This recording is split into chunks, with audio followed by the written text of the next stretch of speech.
Bonsoir à tous, j'espère que vous allez tous super bien. Alors on se retrouve cette fois pour la vidéo de la Nina, hein. Donc c'est l'idée de vidéo d'un abonné, et je le remercie. Il se reconnaîtra avec celui qui m'a donné cette idée il y a quand même une petite semaine, je pense 5 ou 7 jours. Mais je lui ai promis que je la ferai mercredi. Bon, j'ai pas eu le temps, enfin je lui ai pas promis, je lui avais dit normalement mercredi, mais j'avais déjà beaucoup de choses à faire. Donc je la fais aujourd'hui. Le principal c'est que je la fais. Et le principal aussi, c'est que je ne la fais pas trop longtemps après ce que j'avais dit. Alors, on est parti. Donc, on va faire un petit suivi, hein. On va pas faire quelques prévisions pour la suite.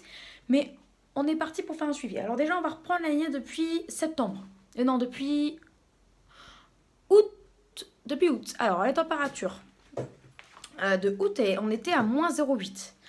Octobre, on était à moins 1. Moins 1. Non, août, septembre, on était à moins 1,1 et octobre, on était à moins 1,3. Maintenant, qu'est-ce qui se passe pour le mois de novembre? Alors, on est descendu à moins 1,4, mais en fait, il y a un petit problème. Parce que la plupart encore disent des températures qui baisseront à un déficit proche de moins 2 degrés en janvier, mais il y en a certains, et j'ai bien peur que c'est possible que ça se confirme, ils disent en fait que la température restera à moins 1,4 et ne baisserait plus. Je ne sais pas qu'est-ce qui va se passer. Décembre, pour l'instant, on est encore à moins 1,4. Du coup, ça m'inquiète un petit peu. Parce qu'on devait être à moins 1,7. Bah là, on sera que à moins 1,4.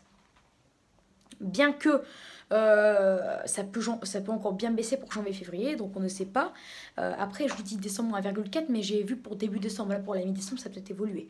Donc, moi, je pense que là, en ce moment, on est à moins 1,5 pour la mi-décembre. Mais dans tous les cas, si jamais on a une ligne qui est pas en dessous de moins 1,7, donc qui est modérée, une ligne modérée ou modérée à forte, ça change pas grand chose vu que la Niña a déjà ses impacts mondiaux, hein, avec les coups de froid, les vagues de froid qui sont de plus en plus récurrentes et la température moyenne mondiale qui baisse, hein. Je ferai une vidéo dans peu de temps et vous allez halluciner, vous allez rester comme ça. Je rigole. Mais oui, vous allez vraiment tomber de haut, hein, je vous le dis, par rapport à ce qu'on vous dit et la réalité. On verra, on en reparlera. Alors, donc, oui, on est à environ moins 1,5, hein, à la mi-décembre, je pense. Et en janvier, en fait, tout va jouer sur janvier.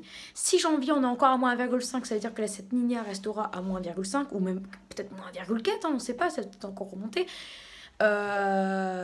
Et si jamais janvier est à moins 1,7 ou moins 2 degrés, ce serait bien, voilà. Mais en tout cas, le mois où la ligne sera la plus froide sera en janvier. Donc janvier sera décisif.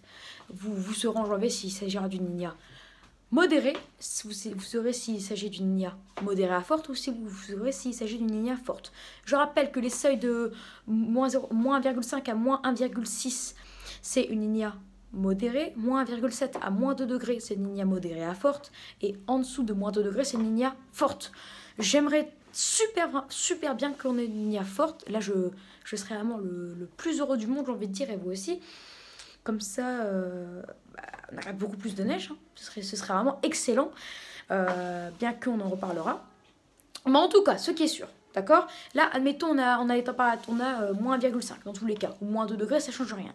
Parce que on va faire quelques prévisions pour la suite. Là, on a fait un bon suivi, hein, ça fait déjà 4 minutes de vidéo, mais on va faire une petite prévision pour la suite, par exemple, pour, j'ai envie de dire, février. À partir de février, a priori, dans tous les cas, on devrait être avec un déficit de moins 1,4, donc ça ne devrait pas remonter par rapport à janvier, peut-être de plus 0,1 seulement, ou alors ça devrait rester la même chose. C'est pour ça que je me dis, normalement de janvier à février ça remontera, donc ça veut dire que janvier on aurait peut-être moins 1,7 maximum.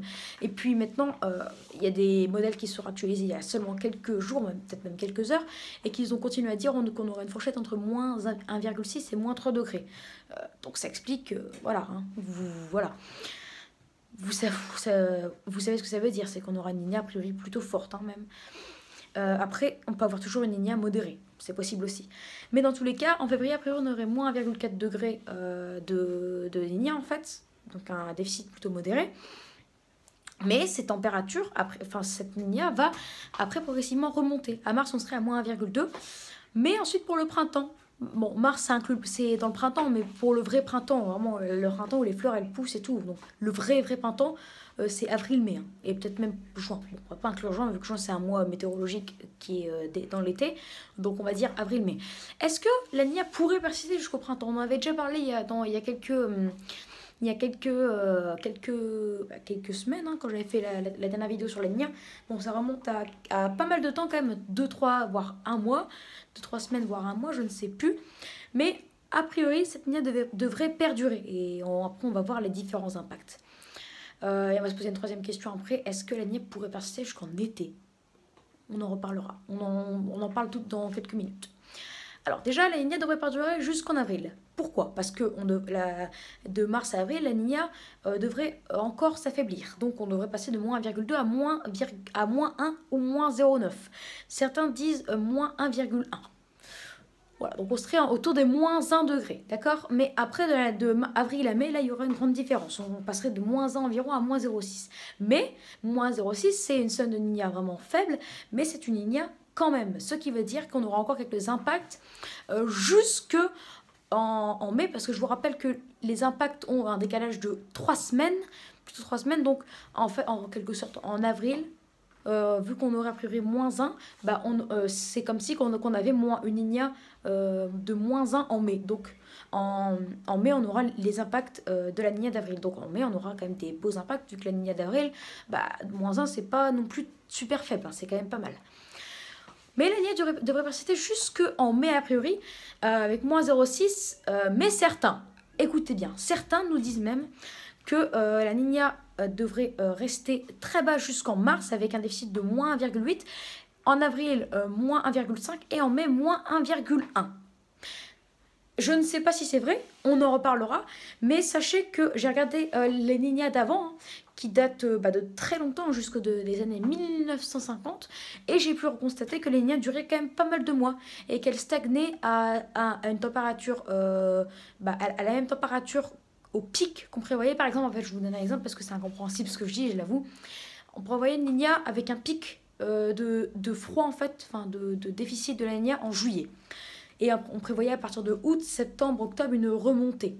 Et après, un phénomène plutôt neutre vers novembre. Sauf que on a constaté que à chaque fois qu'on prévoyait ça, finalement la Niña restait stagnée à une température, à une Niña plutôt modérée, on va dire moins 1,6 en juillet, et elle stagnait comme ça jusqu'en septembre. Donc elle stagnait pendant plusieurs mois, alors qu'au départ elle devait remonter à moins 1 en septembre par exemple. Et bien là, ce serait possible qu'il se passe la même chose. Donc, admettons, on a moins 1,2 en mars, moins 1,2, moins 1,3 en mars, pardon, donc j'ai du mal. Et bien ça pourrait peut-être rester à moins 1 en mai, et donc pourquoi pas encore une Niña en juin, et peut-être même pour l'été.